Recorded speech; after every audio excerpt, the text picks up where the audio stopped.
Hello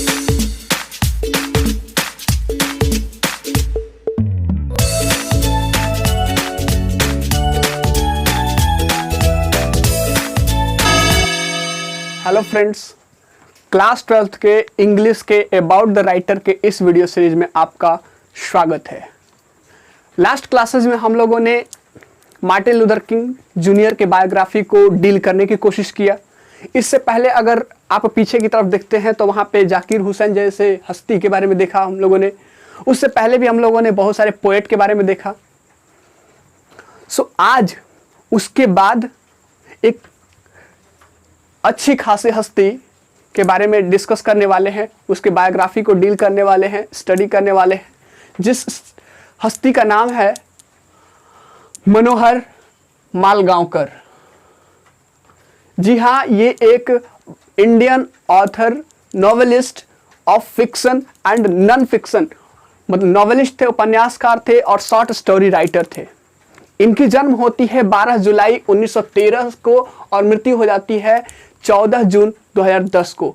12 जुलाई 1913 से लेकर के 14 जून 2010 तक के बीच के इस फासले के अंदर में इन्होंने क्या क्या अचीव किया, किस तरीके से अपना लाइफ को सेटल किया, किस तरीके से अपने लाइफ को स्पेंड किया, क्या सीखा, क्या दुनिया को दिखाया और क्या हम लोग के लिए छोड़ गए, उस चीज के बारे में हम लोग स्टडी करने वाले हैं। चलिए करते हैं आगाज। हमें जो पढ़ना है आज, मनोहर मालगांवकर। ये इनका जो जन्म है आपके एक बहुत ही राजशाही परिवार में, रॉयल फैमिली में हुआ था। इनका जन्म हुआ था 12 जुलाई 1913। 1919 में जो आपका जलियांवाला बाग मैस्करे हुआ था और उससे 6 साल पहले इनकी जन्म हुई थी 12 जुलाई 1913। इनके गांव का नाम था जगलपेट, डिस्ट्रिक्ट था करवाड़ डिस्ट्रिक्ट, शायद ये गोवा के लगभग में नज़दीक में आता है इनका गांव। 12 जुलाई 1913 को इनका बर्थ हुआ था। गांव का नाम था जगलपेट, करवाड़ डिस्ट्रिक्ट था। ये एक भारत के इंग्लिश लैंग्वेज के एक बहुत बड़े ऑथर थे, लेखक थे, जो उपन्यास भी लिखते थे और कहानियां भी लिखते थे। मतलब कह सकते हैं फिक्शन राइटर भी थे और आपका नॉन फिक्शन राइटर भी थे। ही was an Indian author of both fiction and non fiction in the English language. मैंने बोला इंग्लिश लैंग्वेज में लिखा करते थे ये चीज। He was an army officer, civil servant, a mine owner and farmer. ये सिर्फ और सिर्फ आपके ऑथर नहीं थे, ऑथर से पहले ये एक आर्मी ऑफिसर थे। आर्मी ऑफिसर होने के साथ साथ एक माइन ऑनर, इनके नाम से इनके जिम्मे एक खदान था। उसके साथ साथ बात करेंगे यहाँ पे सिविल सर्वेंट थे और ऑब्वियसली एक किसान तो थे ही। एक्चुअली बात करें तो आर्मी ऑफिसर्स ऑलवेज रिस्पेक्टेबल होता है। ये चीज निकल के कहाँ से गए थे, जब आर्मी ऑफिसर से रिटायर्ड हो जाते हैं तब जाके वो बुक्स लिखने लगते हैं।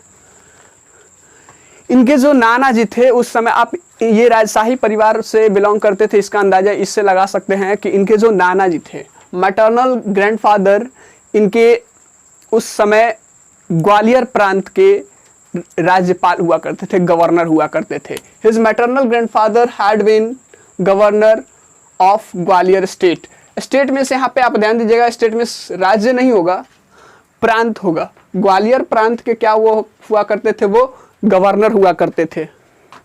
ग्वालियर वही जो एमपी में है आज। He began his education in Belgaum. Belgaum एक जगह का नाम है जहाँ पे उन्होंने शिक्षा शुरू किया। मतलब इनकी शिक्षा की शुरुआत कहाँ से हुई, बेलगांव में। उसके बाद वो क्या हो जाते हैं, वो धारवाड़ में अपना शिक्षा प्राप्त करते हैं। धारवाड़ में स्कूल अटेंड करते हैं, स्कूल में नामांकन होता है इनका। वहाँ से शिक्षा प्राप्त करने के बाद, हाई स्कूल का एजुकेशन लेने के बाद वो चले जाते हैं मुंबई यूनिवर्सिटी में दाखिला लेते हैं और वहाँ पे ग्रेजुएशन करते हैं। ग्रेजुएशन करने के बाद वो क्या करते हैं, आपके आर्मी में ज्वाइंट हो जाते हैं और वो लेफ्टिनेंट पद तक जाते हैं, लेफ्टिनेंट कर्नल के पद तक जाते हैं वो। मतलब ये चीज़ होकर के उनका प्रमोशन होकर के लेफ्टिनेंट बनते हैं। फिर वो आपका कर्नल बनते हैं। किस एक रेजिमेंट, वहां पे आपको पता होगा कि आर्मी में रेजिमेंट्स बहुत सारे, जैसे गोरखा रेजिमेंट है आपका, उसी तरीके से मराठा लाइट इन्फेंट्री, इन जिस रेजिमेंट में ये थे उस रेजिमेंट का नाम था मराठा लाइट इन्फेंट्री। उसमें आपके आर्मी ऑफिसर्स फिर बाद में बन जाते हैं, मतलब ज्वाइंट हुए थे एज ए आर्मी, लेकिन उनका जो रैंक है वो प्रमोट करते गए और लेफ्टिनेंट भी बने और कर्नल भी बने। मराठा लाइट इन्फेंट्री इनके रेजिमेंट का नाम था।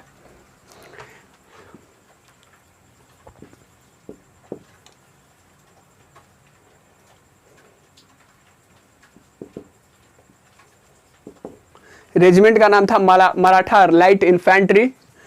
आप एक चीज नोट कीजिएगा, अगर वो कैब्स की बात करें तो यहाँ पे ये जो वर्ड है लेफ्टिनेंट और ये है जो कर्नल, ये दोनों हमेशा आपको कंफ्यूज करता है। सो स्पेलिंग इसकी ध्यान में, अपने ध्यान में हमेशा रखिएगा। जिस तरीके से प्रोनाउंसिएशन होता है उसके हिसाब से इसका ये स्पेलिंग नहीं होता है। इसको पढ़ा जाता है लेफ्टिनेंट, लेकिन होता है क्या, ये ल्यूटिनेंट होता है। इसको पढ़ा जाता है कर्नल, इसको कर्नल पढ़ा जाता है, लेकिन ये है क्या, कॉलोनल।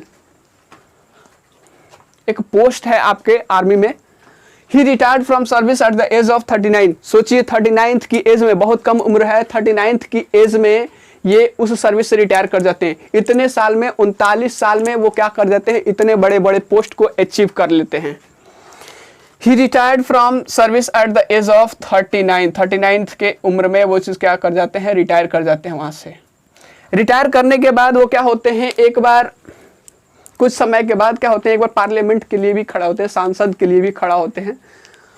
उसके बाद जो भी वो काम कर रहे थे, जो भी उनके फिक्शन, मान लीजिए आप कहानी भी लिखते थे, कविता लिखते, ये कहानी जो भी लिखते थे या उपन्यास लिखते थे, उसमें ये कोशिश रहती थी कि भारत की आज़ादी के बारे में वो काम किया करते थे। He also stood for parliament, parliament के लिए खड़े हुए करते थे। Most of that activity was during the built up to Indian independence. मतलब वहां पे उनके जितने भी काम थे, जितने भी कार्य किया करते थे, वो इंडियन इंडिपेंडेंस, भारतीय स्वतंत्रता के लिए आपको उस चीज में एक योगदान दिया करते थे। मतलब जो भी काम करते थे उससे कोशिश करते थे कि हमारा जो देश है वो इंडिपेंडेंट हो जाए। इंडिपेंडेंट होने में वो भूमिका निभाने की कोशिश करते थे कि कहीं एक ऐसा पड़ाव आए जहां पे मैं इसमें अपना योगदान दे सकूं। और उसके बाद उसका जो भी परिणाम भी होता था तो उसमें वो सारे के सारे चीज को एक्सेप्ट करते थे। उसके बाद के देखते हैं तो ये जो नॉवेल्स लिखा करते थे, इनके नॉवेल्स के लिखने की पृष्ठभूमि क्या थी? पृष्ठभूमि थी कि उस समय जो सोशियो आपका हिस्टोरिकल जो सिचुएशन था, सोशियो हिस्टोरिकल सिचुएशन कहने का मतलब कि वहाँ पे समाज में जो ऐतिहासिक स्थिति थी उस समय, जो सामाजिक और ऐतिहासिक स्थिति थी उस समय की, वो उनके नॉवेल्स का पृष्ठभूमि हुआ करती थी। यहाँ पे एक वर्ड हमने यूज किया है, द सोशो हिस्टोरिकल मिलियक्स। यहाँ पे इसका मतलब होता है आपका परिवेश।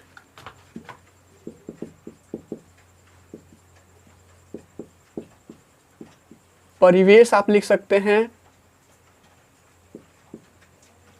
या फिर हालत लिख सकते हैं।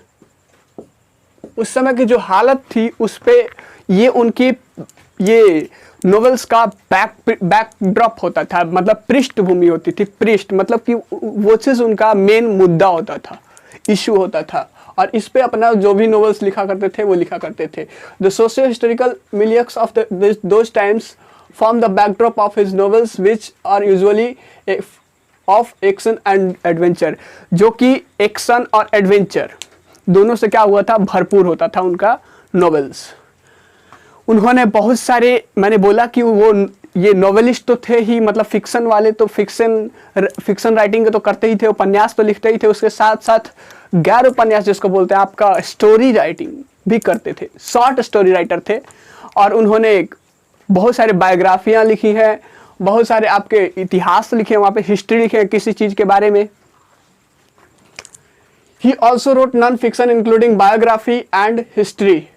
मालगांवकर जिस घर में रहा करते थे, जिस बंगला में रहा करते थे, उस बंगले का नाम था बरबूशा बंगला। कहाँ पे था? तो इनके गांव जगलपेट, जो कि जोईदा तालुक में था। जोईदा तालुक आप लोग जानते होंगे, पहले इस समय जो ब्लॉक चलता है, थाना चलता है, ये चीज वो पहले नहीं चलता था, यहाँ वहाँ पे होता था तालुक होता था। सो बरबुशा बंगला इनके बिल्डिंग का नाम था, इनके बंगले का नाम था, जो कि था पे कहाँ पे, इनके गांव जगलपेट में। और जगलपेट कहाँ पे था सर? तो जगलपेट था जोईडा तालुक में। डिस्ट्रिक्ट था वहाँ पे उत्तर कर्नाटका डिस्ट्रिक्ट, कर्नाटका में उत्तर कर्नाटक डिस्ट्रिक्ट जिले था। उस जिला में एक तालुक हुआ करता था जिस तालुक का नाम था जोईडा, और उसमें इनका गांव था जगलपेट। जानना जरूरी था। His only son, his only child, इनका सिर्फ एकमात्र ही बेटी थी, बेटा या फिर बेटी बोलिए, इनका एकमात्र संतान Sunita, who was educated at the famous Lawrence school, जो कि कहाँ पे था? सनवार में था। सनवार का नाम आपने सुना होगा। सनवार में लॉरेंस स्कूल बहुत ज़्यादा फेमस हुआ करता था, उसमें उन्होंने शिक्षा प्राप्त किया था इनकी बेटी ने।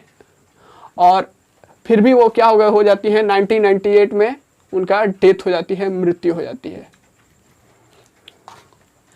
For many years, Malgaonkar wrote a weekly column covering a wide range of topics, which was published in the Statesman and Deccan Herald। कह रहे हैं कि बहुत सालों तक ये इंडियन न्यूज़पेपर, भारतीय समाचार पत्र में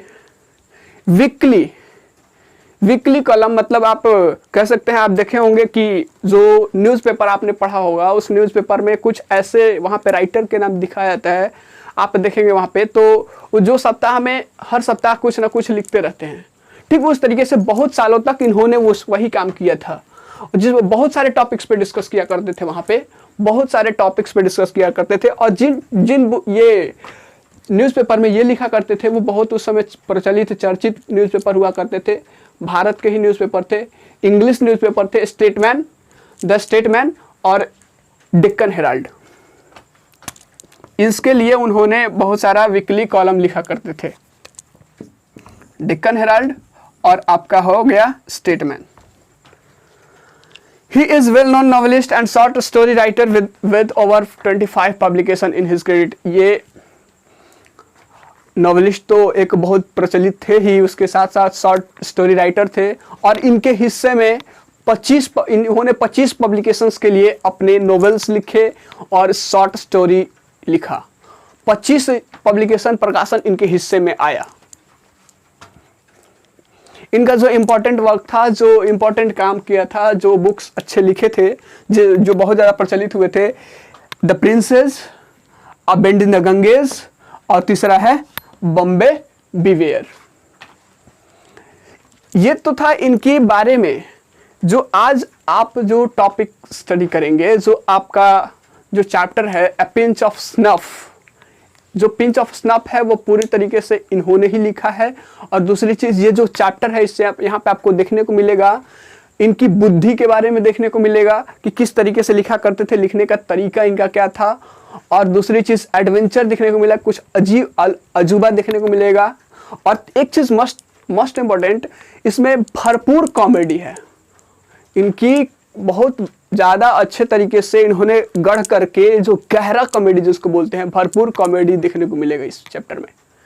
ये जो आपका चैप्टर है जो पिंच ऑफ स्नफ, जो कि आपका पूरी तरीके से विट और एडवेंचर से भरा पड़ा है, जिसमें बहुत अच्छे से कॉमेडी को शो किया गया है, अच्छे से वहाँ पे इंटेलेक्चुअल पावर दिखाया गया है। यहाँ पे इनके ये जो चैप्टर है एडवेंचर से भरा हुआ है, एक्शन से भरा हुआ है पूरी तरीके से।